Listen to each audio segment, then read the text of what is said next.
Time for business now on the programme. Our business editor, Charles Pellegrin, is joining us. He's going to talk about something much more serious. This is about a deal that EU member states and lawmakers struck overnight on the contentious issue of Ukrainian agricultural exports. That's right. It was spurred on by the farmer protests that have been taking place all over the continent in the past few months. The 27 member states and the EU Parliament reached a deal that seeks to balance the bloc's obligations towards Ukraine in its war against Russia, as well as the demands of farmers. The deal extends by another year the exemption of quotas and import duties on Ukrainian agricultural goods that was decided when the war started in 2022. But so-called emergency brakes have been set up on some products like eggs, poultry, or sugar, but not on others like wheat and barley. These brakes mean that tariffs could apply to these products if import levels are higher than the average levels of 2022 and 2023. In a more general sense, the EU Parliament's statement also said it's obtained firm commitments from the Commission that it could take action and impose measures it deems necessary in case of market disruption and also act faster.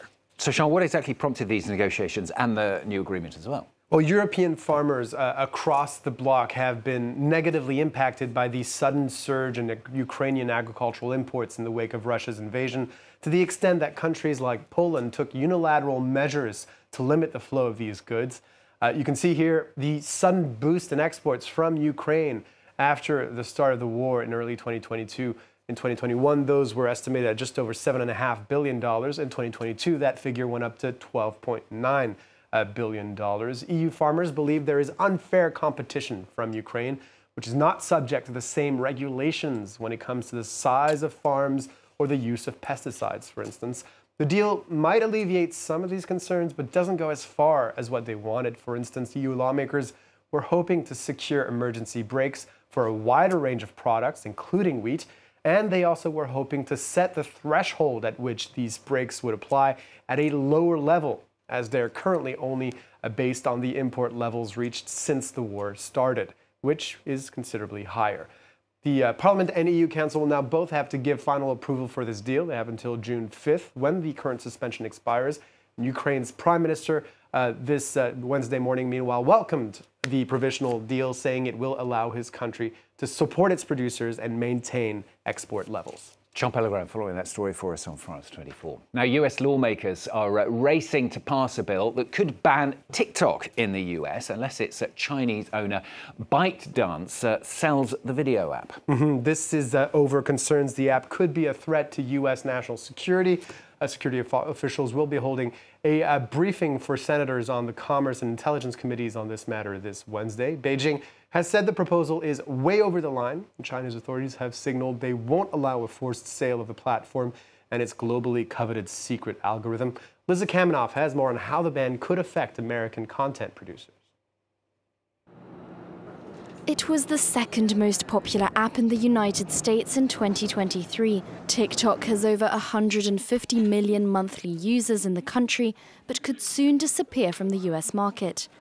US senators are considering a TikTok bill which will force China-based ByteDance to give up its video app within 6 months or face a ban in the US market. If signed into law by the Biden administration, it could put 300,000 US jobs at risk, including that of influencers like Jensen Savannah, who films food content on the app. TikTok would personally affect my life if it were to be banned in the US. It would affect my business by 50% because that is, along with Instagram, TikTok is 50% of my income.